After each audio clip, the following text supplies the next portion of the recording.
Hello everyone, welcome to all of you. आप देख रहे हो वरुण अवस्थी यूट्यूब चैनल। मैं वरुण अवस्थी आप सभी का जीएस गुरु एक बार फिर से आप सभी का वेलकम करता हूं। दोस्तों, आज का सेशन स्टार्ट करने से पहले सबसे पहले आपको यह बोलना चाहता हूं, इसको किसी भी धर्म या समुदाय से जोड़कर ना देखें। एक्चुअली इस सेशन को लाने का मेन मकसद हमारे सामने यह है कि कल के करंट अफेयर में मैंने आपको बताया कि मध्य प्रदेश सरकार ने एक बिल प्रपोज किया है अपने विधानसभा में। ये जो बिल इनके द्वारा रखा गया है, ये बिल किससे रिलेटेड है? ये एक्चुअली बोले तो रिलीजियस फ्रीडम बिल है। जो मैंने यहां पर आपको बताया हुआ है उसका कहने का मतलब यह है कि मध्य प्रदेश सरकार मतलब शिवराज सिंह चौहान की सरकार ये चाहती है कि एक रिलीजियस फ्रीडम बिल आ जाए 2020। इस बिल को लव जिहाद से किस तरीके से जोड़कर देखा जा रहा है उस पर भी मैं यहां पर डिस्कशन करूंगा, लेकिन लव जिहाद क्या है उसकी भी परिभाषा आपको बताऊंगा। और साथ में आपको उससे पहले यह बताना चाहूंगा कि मध्य प्रदेश सरकार ने जो बिल प्रपोज किया है अपनी विधानसभा में, इस बिल के तहत मध्य प्रदेश सरकार क्या चाहती है।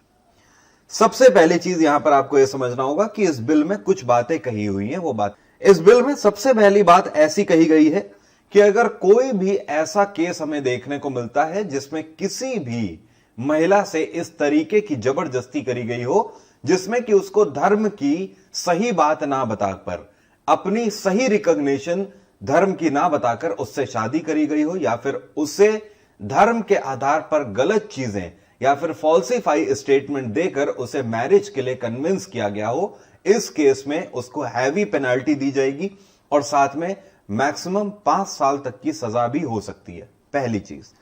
दूसरी चीज, इस बिल में यह कही गई है कि अगर इस तरीके से मैरिजेस हो जाती हैं, इस तरीके के फ्रॉडलेंट्स के थ्रू या फिर फर्जीवाड़े के थ्रू मैरिजेस हो जाती है, तो सरकार उसको नल मानेगी, मतलब जीरो मानेगी। इस तरीके की मैरिजेस को सरकार या जुडिशरी आगे चलकर खारिज कर देंगी पूरे तरीके से, यह मान्य नहीं होगी। तीसरी चीज जो इस बिल में डिमांड करी गई है वो ये कहा गया है, the bill mandates the kin of the person to file a complaint if forced to convert to other faith for the purpose of marriage. मतलब कहने का यह है कि अगर कोई ऐसा व्यक्ति जिसने ऐसी मंशा रखी हुई है कि वो किसी को फोर्सफुली मैरिज करने को बोल रहा है, या फिर उसने अपना प्लान किया है या दिमाग दिया है या फिर पीछे से सिर्फ आइडिया ही क्यों ना दिया हो, मतलब कहने का कि अगर किसी थर्ड पर्सन ने इस तरीके के से फॉल्सिफाई स्टेटमेंट देकर किसी व्यक्ति से शादी कर ली, किसी महिला से शादी कर ली, उसमें अगर आपने उसको ब्रेन दिया है, अगर आपने उसको आइडिया भी दिया है, तो उस केस में आप मेन जिम्मेदार माने जाओगे। आप मेनली जिम्मेदार उसके लिए माने जाओगे और आपको मेन एक्यूज्ड मानेगी जुडिशरी। इसके आगे की बात आपको ध्यान रखनी है। इस बिल में यह कहा गया है, under the bill those encouraging the offence would be considered as culprit just a main accused.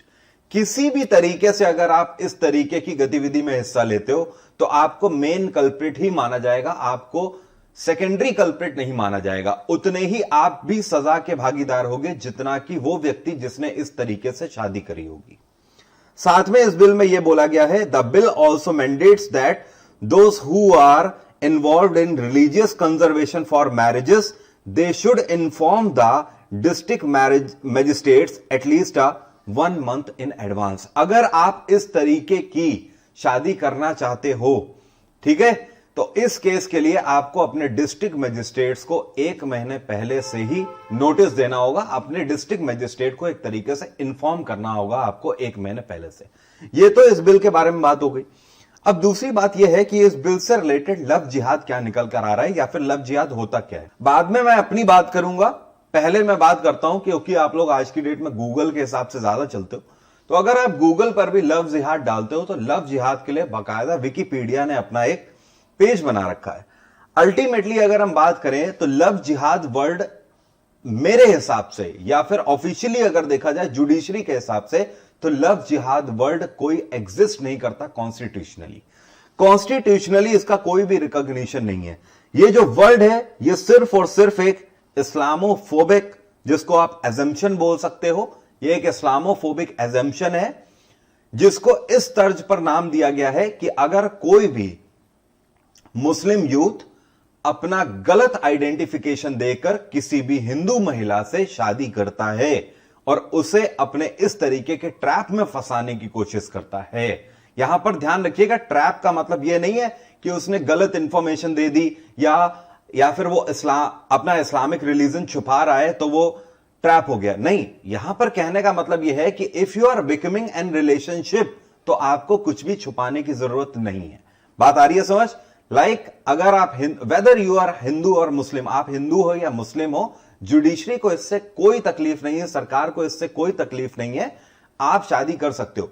लेकिन अगर आप फॉल्सिफाई स्टेटमेंट देकर, आप किसी को झूठ बोलकर इस तरीके की गतिविधि में हिस्सा ले रहे हो तो फिर यह जुडिशरी की नजर में अपराध होगा और आप एक अपराधी होगे। पहली चीज। अब लव जिहाद वर्ड की बात करें तो कॉन्स्टिट्यूशन के हिसाब से यह सिर्फ और सिर्फ एक, जिसको हम बोल सकते हैं नल है, वॉइड है, यह कुछ भी नहीं है। कॉन्स्टिट्यूशन में लव जिहाद नाम का कोई वर्ड नहीं है। लेकिन इस लव जिहाद वर्ड को डेफिनेशन कहां से मिलती है? जब आप गूगल करते हो तो आप देख सकते हो आपके सामने क्या लिखा हुआ है। लव जिहाद या रोमियो जिहाद कथित रूप से मुस्लिम पुरुषों द्वारा गैर मुस्लिम समुदाय से जुड़ी हुई महिलाओं को इस्लाम में धर्म में परिवर्तित करने के लिए लक्षित रूप से प्रेम का ढोंग रचना है। यह अवधारणा 2009 में भारत में राष्ट्रीय स्तर पर पहली बार केरल और उसके बाद कर्नाटक में राष्ट्रीय ध्यानाकर्षण की ओर बढ़ी। कहने का मतलब कि पहली बार इसे साउथ स्टेट्स में जैसे कि कर्नाटक और केरला में देखने को मिला। जब आप इधर जाओगे तो आपको कई सारे केसेस भी देखने को मिलेंगे। जब आप इन केसेस की तरफ देखते हो तो आपको जाकर यह पता लगता है कि एक्चुअली इस तरीके के केसेस हो रहे हैं। लेकिन अगर बोला जाए कि लव जिहाद क्या है या फिर लव जिहाद की डेफिनेशन क्या है, तो मैं आपको यह बोलूंगा कि लव जिहाद की डेफिनेशन दोस्तों कुछ भी नहीं है। लव जिहाद एक लीगल वर्ड है ही नहीं, कॉन्स्टिट्यूशन में इसका कोई जिक्र नहीं किया गया है। लेकिन हां, सवाल यह है सोसाइटी से कि क्या इस तरीके के केसेस हो रहे हैं, तो आंसर मिलेगा जी हां, इस तरीके के केसेस हमारे सामने हो रहे हैं। तभी हमारी सोसाइटी में केसेस के एग्जाम्पल भी हैं। गूगल भी आपको इस तरीके के केसेस के रिजल्ट देता है। तो कहने का मतलब है क्या, इस कानून को बनाने की जरूरत क्यों पड़ रही है? इस कानून को बनाने की जरूरत इसलिए पड़ रही है कि अगर कहीं ना कहीं कोई अपने रिलीजन बेसिस पर अपना आइडेंटिफिकेशन फॉल्सिफाई करके अगर किसी भी महिला से शादी करने की कोशिश कर रहा है, that means something is wrong there. कुछ ना कुछ गलत है। क्योंकि अगर रिलेशनशिप की बात करें तो वहां पर हर चीज आपकी ट्रांसपेरेंट होनी चाहिए, सच्चाई के बेसिस पर होनी चाहिए।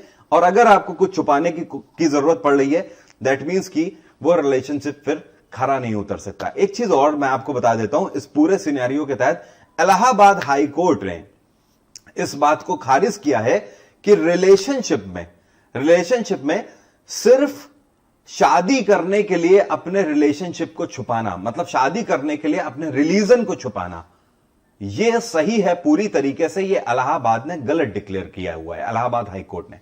इलाहाबाद, मैं एक बार आपको फिर से इसे समझाने की कोशिश करता हूं क्या कहने का मतलब है। इलाहाबाद हाई कोर्ट ने इस बात को गलत ठहराया हुआ है कि अगर कोई भी व्यक्ति किसी भी महिला से सिर्फ शादी करने के लिए अपना रिलीजन छुपाता है तो यह सही है। नहीं, ऐसा नहीं हो सकता। क्योंकि अगर आपको किसी से शादी ही करनी है तो आपको रिलीजन क्या, कास्ट वगैरह कुछ भी छुपाने की जरूरत नहीं है। आपको ऐसा करने की कोई जरूरत नहीं है, क्योंकि हमारा संविधान आपको पूरी इजाजत देता है इस तरीके की। अगर आप बालिग हैं तो भी आपको इजाजत देता है और धर्मांतरण के लिए भी आपको पूरी इजाजत देता है। तो फिर फोर्सफुली ऐसा कुछ करने की जरूरत है नहीं। ओके, तो कहने का मतलब यह है कि ऐसा कानून लाने की जरूरत क्यों पड़ी? तो कहीं ना कहीं किसी के साथ फोर्सफुली इस सोसाइटी में कुछ नहीं होना चाहिए। हर कोई स्वतंत्र है अपने डिसीजन लेने के लिए, चाहे मैरिजेस के लिए हो, चाहे करियर के लिए हो, चाहे जिंदगी जीने के लिए क्यों ना हो। ठीक है, तो उम्मीद करता हूं आपको समझ आ गया होगा ये पूरा मैटर क्या है। आगे अगर इस प्रस्तावित बिल को आगे अगर अप्रूवल मिलता है तो यह मध्य प्रदेश में कानून भी बन जाएगा। कोई बड़ी बात नहीं है कि अगर इसे अप्रूवल मिलता है तो भारत में आने वाले टाइम पर दूसरी राज्य सरकारें भी इसे प्रपोज करें। तो इसके बारे में आपको जानना जरूरी था। उम्मीद करता हूं आपको पता लग गया होगा इस बिल से रिलेटेड क्या क्या जुड़ी बातें हैं। Thank you so much, have a nice day, take care, bye bye. Video अच्छा लगा है, कुछ भी अच्छी जानकारी मिली है तो दबा के लाइक ठोको और वीडियो को शेयर करो। बाय।